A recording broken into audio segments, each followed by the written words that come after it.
அஸ்ஸலாமு அலைக்கும். எல்லோரும் எப்படி இருக்கீங்க? நல்லா இருக்கீங்களா? இது ஈவினிங்காக ஒரு 7 மணிக்கு எடுத்த வீடியோ தான். வீடியோக்குள்ளே போகிறதுக்கு முன்னாடி நம்ம சேனலை சப்ஸ்கிரைப் பண்ணிக்கோங்க. இன்றைக்கி நம்ம என்ன ரெசிபி பார்க்க போகிறோம்னா ஜாலர் பரோட்டா தான். அதுக்கு தேவையான பொருட்கள்லாம் என்னென்னு பார்த்துக்கலாம். நான் வந்து 1/4 கிலோ சிக்கன் வந்து முள் இல்லாமல் சின்ன சின்னதாக கட் பண்ணி எடுத்து வச்சுக்கிட்டேன்.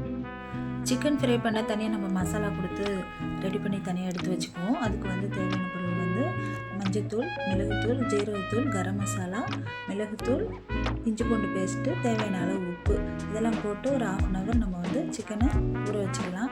அதுக்கப்புறமா வந்து நான் வெஜிடபிள்ஸ் கட் பண்ணிக்கிட்டேன். என்னென்ன வெஜிடபிள்ஸ்னால் நான் வந்து ஒரு 3 வெங்காயம், பாதி கோஸு, 2 கேரட் இது கட் பண்ணி எடுத்து வச்சுக்கிட்டேன்.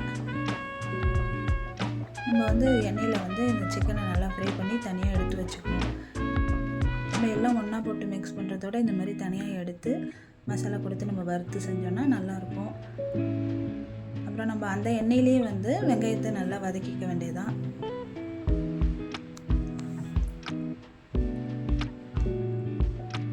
வெங்காயம் நல்லா வதங்கணும்னு அவசியம் இல்லை.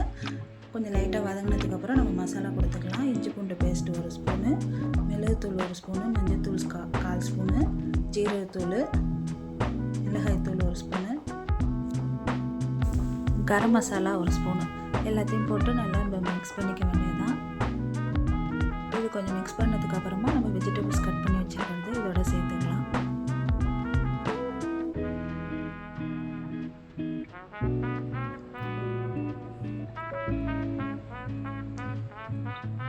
இது கொஞ்சம் வதங்கினதுக்கு அப்புறமா நம்ம தேவையான அளவு உப்பு சேர்த்துக்க வேண்டியதுதான். உப்பு சேர்த்து நல்லா மிக்ஸ் பண்ணதுக்கப்புறமா நம்ம இந்த வறுத்து வச்சுருக்க சிக்கனை இதிலே சேர்த்து நல்லா மிக்ஸ் பண்ணி ஒரு 5 நிமிஷம் மூடி போட்டு வேக வச்சுக்கலாம். அதுக்கப்புறமா லெமன் ஒரு பாதி சேர்த்துக்கோங்க. இது லெமன் சேர்க்குறதால கொஞ்சம் புளிப்பு தன்மையே நல்லாயிருக்கும்.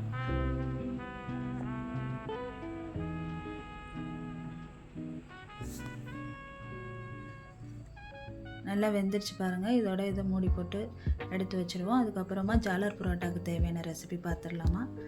நான் வந்து 1/4 கிலோ மைதா மாவு எடுத்திருக்கேன். 1/4 கிலோ மைதா மாவோட கொஞ்சோண்டு உப்பு, தேவையான அளவு உப்பு, ஒரு முட்டை, தேவையான அளவு தண்ணி சேர்த்து நல்லா மிக்ஸ் பண்ணிக்குவோம். கொஞ்சம் கட்டியாக தான் இருக்கும். அதுக்கப்புறமா வந்து நம்ம மிக்சியில் போட்டு ஒரு அடி அடித்து வடிகட்டிக்க வேண்டியதான்.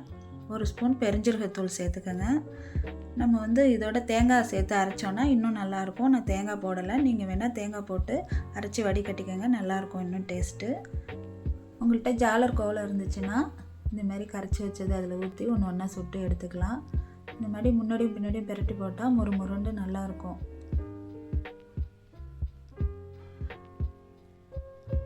நான் தோசைக்கல்லிலே வச்சு மசாலா வைக்கிறேன். நீங்கள் வேணால் தனியாக ஒரு தட்டையில் எடுத்து வச்சு கூட மசாலா வச்சுக்கலாம். இந்த மாதிரி ரோல் பண்ணி தனியாக ஒரு பிளேட்டில் எடுத்து வச்சுருவோம். எல்லாத்தையும் சுட்டு முடிஞ்சதுக்கப்புறமா கடைசியாக எல்லாத்தையும் தோசைக்கல்லில் வச்சு நெய் ஊற்றி சூடு கட்டி சாப்பிட்டோன்னா டேஸ்ட்டாக இருக்கும். பிள்ளைங்களுக்கும் ரொம்ப பிடிக்கும். இந்த ரெசிபி உங்களுக்கு பிடிச்சிருந்துச்சின்னா நம்ம சேனலை லைக் பண்ணுங்கள், ஷேர் பண்ணுங்கள், மறக்காமல் கமெண்ட் பண்ணுங்கள், சப்ஸ்கிரைப் பண்ணுங்கள். அஸ்ஸலாமு அலைக்கும்.